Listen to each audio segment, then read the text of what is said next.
choosing the best van as a camper van lifestyle is a hard decision, man. I think me and my buddy here spent days, maybe weeks, maybe months figuring out what type of van to buy. And it's so stressful because there's just so many different types. So when it comes to van life, there's some variables that play a big factor in choosing a van, right? First of all, there's the passenger style versus the cargo. One thing to think about is that passenger vans actually have side impact crash ratings. So that means that if you have passengers in your van, you're probably going to want a passenger van with windows because it's a lot safer of an option. That being said, after spending months of time looking for vans for sale in Marketplace, I think that cargo vans are cheaper. I got some feedback in the comments that people disagree. But if you found an industrial cargo van that some business put 100,000 miles on, you can pick them up super cheap. I don't know, hit me up in the comments if you find that to be true. The next most important variable is size, right? There's different sizing of vans. Some of the vans come with high top risers, which, you know, like myself, if I'm in here, I definitely cannot stand. Whereas if I had a high rise van, I may be able to stand in there. And there's different types of vans with different sizing, right? You have a minivan, which is probably the smallest version of it. And then also you have the high top conversions that are huge. We have the extended like expresses, and then we have the small school buses also. So there's a ton of options, but you have to remember that the bigger you go, the harder it is to park and also to conceal. And when I say conceal, what I'm saying is trying to hide from people so that when you're parking in places you're not supposed to, you can get away with it. The next variable to think about when figuring out what van you want to get for van life is if you want to go old or new. So if you go new, obviously you're going to pay way more money. And if you go old, you're going to pay a lot less. And you're going to lose longevity and reliability. But I will say something. Vans drastically change in pricing like crazy. You can be looking at one van and it costs $90,000. And then you could be looking at the next and it costs $2,800. There is a huge gap to be said with vans. It almost feels like the market is messed up for vans. Like I said, man, I was looking at vans nonstop for weeks on end, and it seems crazy to me. One van can be $4,500 and the next van is $85,000.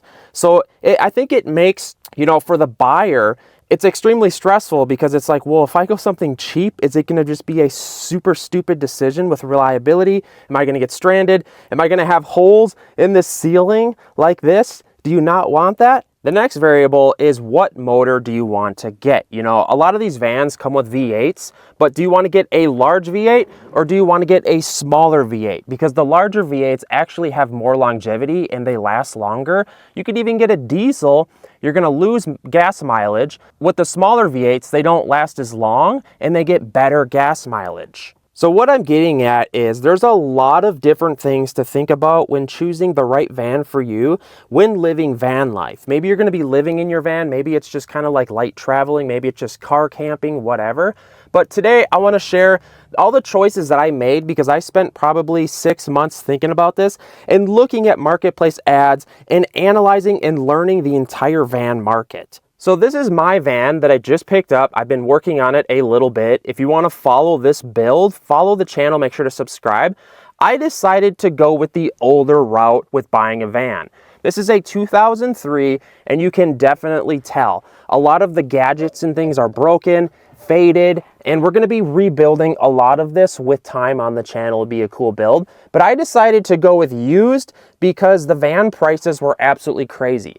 I picked up this van for $3,000, which is a really good deal. There's stains in the carpet. There was actually no seats in here whatsoever. I actually had to go to a junkyard and find these, and then I bolted them up down below. It was not easy, was it? It was not easy, was it, buddy? No, it was not. No.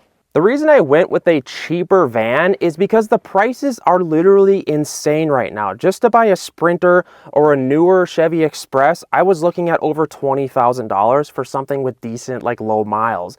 Something with like 100,000 miles is $20,000. And I just couldn't see myself, you know, like I more or less see this as a hobby. and more of like a project. So what I'm going to do is I'm going to build it as I go. As you can see here, the van has holes in the ceilings. You know, let me know in the comments. I know a lot of you guys don't agree because you can't figure out how to do the DIY stuff and you just want a turnkey ready to go purchase. I totally understand that, but I think the cheaper route or the smarter route is to go something cheaper, because what's going to happen is you're going to take a bunch of stuff apart on the van, especially if you're doing a full out build in the back here. Chances are you're doing a cargo build, whatever. You know, you're going to learn every inch of this van. That's kind of how I saw it, you know what I mean? And you're going to learn how to change the oil. You're going to learn how to change the tires, everything. And it just feels better to go with something cheaper. Don't get me wrong. You don't want to go with something completely neglected, but cheaper I feel like is better sometimes. But that's my opinion. And next we have the complicated argument of which manufacturer to go with. We have Dodge, we have Mercedes, we have Chevrolet, we have Ford. There's so many different options available and it's absolutely crazy. I personally went with Chevy. I feel like Chevy has the best ride. They're very smooth. The parts are everywhere for this platform because a lot of the Chevy LS 5.3s and 6.0s, it's one of the most longevity appraised platform on the planet as far as vehicles and work vehicles. That's what I went with. And I mean, you can go with Ford. I'd say Ford is next. If you're looking for something high rise, a lot of the more popular vans are the Sprinter vans or the Dodges. But I have to say, I feel like a lot of those 4-cylinder vans, when the motor's a 4-cylinder, it just doesn't have the longevity a lot of these bigger V8s have. And look up the statistics. I spent hours and hours and hours researching motors and what problems go wrong with them. And it just seems to me that the Chevrolet platform is the easiest to fix, has the most parts available and cheapness for mechanics to fix. And it seemed easy to work on.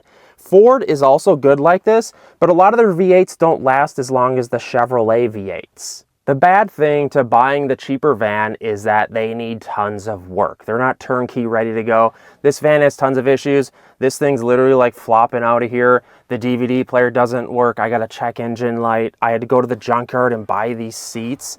Like, it's absolutely crazy with the amount of issues. There was stains everywhere in the carpet.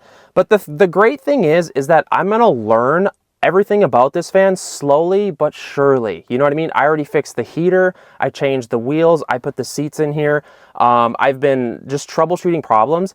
And that way, when I'm on the road now, I have a good idea of like what things look like. I'm about to take the doghouse apart as well and change the spark plugs and wires.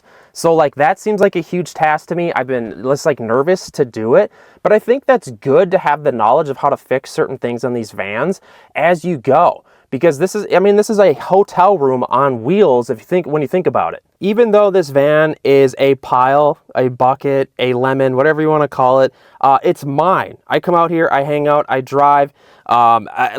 Once you get your van, it just feels so amazing. Hopefully these variables helped you figure out what is the best van to choose for living your van life. Or maybe you're looking to do car camping or a conversion lifestyle. It doesn't matter, but hit me up in the comments down below. Let me know some of the variables you guys are thinking about when choosing your van.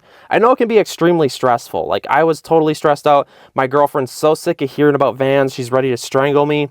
And it's hard to choose. You know what I mean? Do you go with a newer one and take out a huge loan payment, or do you go with a cheaper one?